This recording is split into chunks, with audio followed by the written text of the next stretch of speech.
আসসালামু আলাইকুম, স্বাগতম। আজকের ভিডিওতে সঙ্গে আছি আমি আশিকুর রহমান। প্রিয় দর্শক, অর্থ খরচ করে আপনি এমবি কিনছেন, মিনিট কিনছেন, সেগুলো কিন্তু নির্দিষ্ট টাইম পরে আপনি কিন্তু আর ব্যবহার করতে পারছেন না। দর্শক, কিছু কিছু অপারেটর রয়েছে যারা কিন্তু আপনার পকেটকে একদম ঠয় করে দিচ্ছে। কারণ কি, তাদের কল রেট অনেক বেশি, এমবি রেট বেশি, পাশাপাশি আপনার মিনিট রেটগুলো কিন্তু অনেক বেশি, অন্যান্য সুবিধাও আপনি পাচ্ছেন না। দর্শক, আপনি যদি এমন সমস্যায় ভুগে থাকেন তাহলে কিন্তু আপনি এমএনপি করতে পারেন, অর্থাৎ মোবাইল নাম্বার পোর্টেবিলিটি। অর্থাৎ আপনার নির্দিষ্ট নাম্বারটা ঠিক রেখে আপনি কিন্তু কোম্পানি পরিবর্তন করতে পারেন। যেমন আপনি যদি গ্রামীণ ফোন ইউজ করে থাকেন বা বাংলিং ব্যবহার করে থাকেন, তাহলে কিন্তু আপনি ইচ্ছে করলে টেলিটকে শিফট করতে পারেন আপনার নাম্বারটাকে ঠিক রেখে। এটাকেই বলা হয় মোবাইল নাম্বার পোর্টেবিলিটি বা এমএনপি। তো দর্শক, আজকে চলুন জেনে নেই এমএনপি কি, এমএনপি কীভাবে করবেন এবং কত টাকা খরচ হতে পারে, এবং এমএনপি করলে আপনার ব্যাংক অ্যাকাউন্ট, বিকাশ অ্যাকাউন্ট, তারপরে আপনার বিভিন্ন ওটিপি, এই সকল সমস্যায় কি আপনি পড়বেন কিনা সেটা নিয়ে কিন্তু আজকে কথা বলবো। প্রিয় দর্শক, ভিডিও শুরু করার এই কথা না বললে নয়। আপনি যদি আমাদের চ্যানেল নতুন দর্শক হয়ে থাকেন তাহলে আমাদের চ্যানেলটি একটু সাবস্ক্রাইব করে পাশে থাকা বেল আইকনটি অবশ্যই বাজিয়ে দিবেন। দর্শক, এমএনপির মূল উদ্দেশ্য ছিল যে আপনার টেলিযোগাযোগ কমিউনিটিটাকে, অবকাঠামোটাকে স্ট্রং করা, পাশাপাশি গ্রাহক যাতে সর্বোচ্চ সেবা পায় সেগুলো কিন্তু আপনার এইটার মাধ্যমে কিন্তু নিশ্চিত করা হচ্ছে। সো দর্শক, প্রথমে জেনে নেই আপনার কোন কোন সমস্যাগুলো হতে পারে বা ফেস করতে পারেন। আপনার জিমেলের ওটিপি কি আপনার এমএনপি করার পরে কোনো সমস্যা হবে কিনা, আপনার বিকাশ অ্যাকাউন্ট রয়েছে এগুলো কি কোনো সমস্যা হবে কিনা, এছাড়া আপনার এমএনপি করার ফলে আপনার যে সকল ব্যাংক অ্যাকাউন্টের ডকুমেন্টগুলো দেওয়া রয়েছে সেগুলোতে কোনো সমস্যা হবে কিনা সেগুলো একটু জেনে নেব।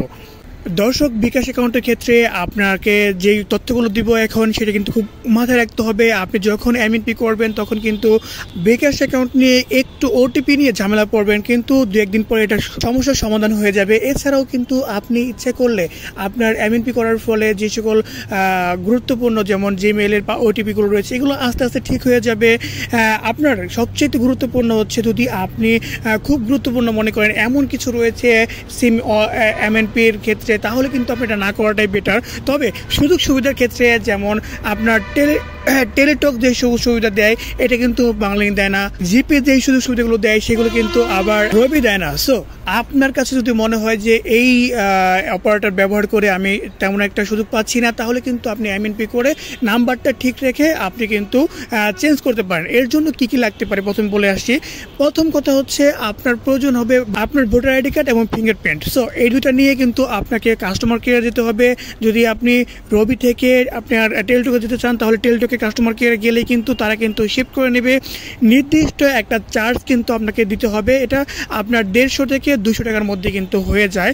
এছাড়া আপনাকে মনে রাখতে হবে, একবার যদি এমএনপি করেন তাহলে আপনাকে 90 দিন ওয়েট করতে হবে আবার পুনরায় এই সিম থেকে অন্য কোনো সিমে শিফট হওয়ার জন্য।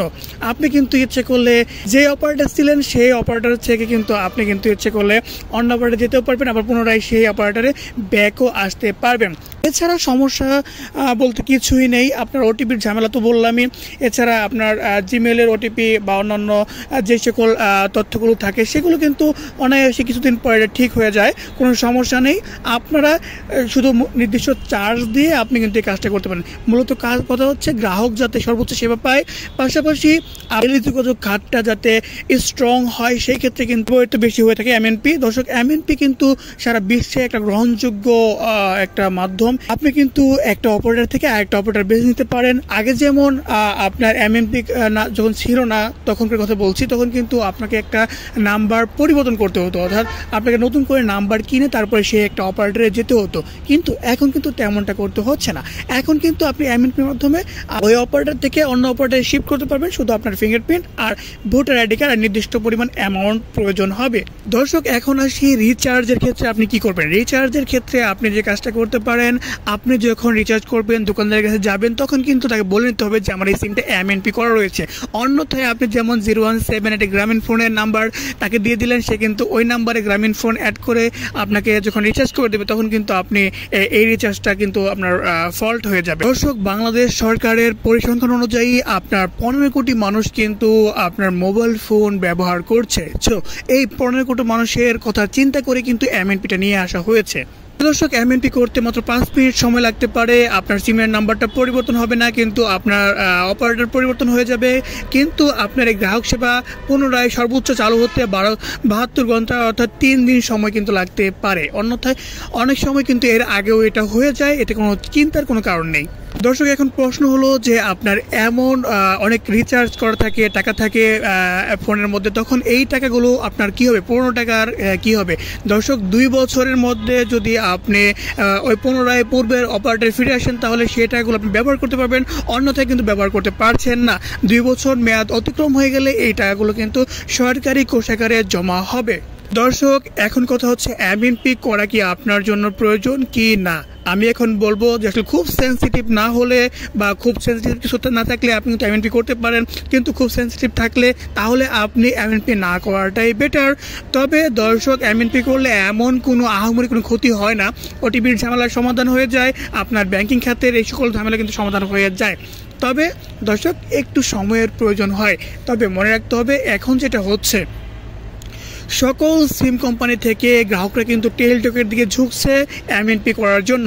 এই এমএনপি করার ফলে টেলিটক কোম্পানি কিন্তু প্রচুর পরিমাণে গ্রাহক পাচ্ছে, কিন্তু টেলিটকের যে সমস্যাটা এটা হচ্ছে নেটওয়ার্ক প্রবলেম। আপনি যদি শহর এলাকায় থাকেন তাহলে এই নেটওয়ার্ক প্রবলেম পোহাতে হবে না, কিন্তু আপনি যদি গ্রাম এলাকায় থাকেন তাহলে আপনার কিন্তু নেটওয়ার্কের একটা বড় ধরনের ঝামেলায় পড়তে হচ্ছে।